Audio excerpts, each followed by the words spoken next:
Prior to working with Extension eCom, what were your biggest challenges on Amazon? We didn't do anything. We're babies. We didn't exist. Our biggest challenges were we don't know anything. We didn't do anything. We never did anything on Amazon outside of putting a product on there. So How has your experience working with Extension eCom been so far? from a 1 to a 10, From 1 to 10 or 10. like, been great. You guys been awesome. 10, 10, 10.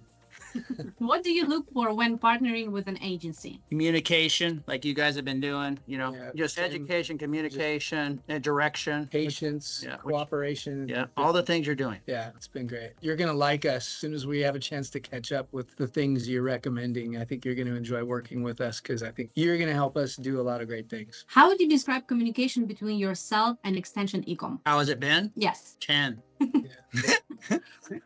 we love you. We love you. You're amazing. Thank you so much.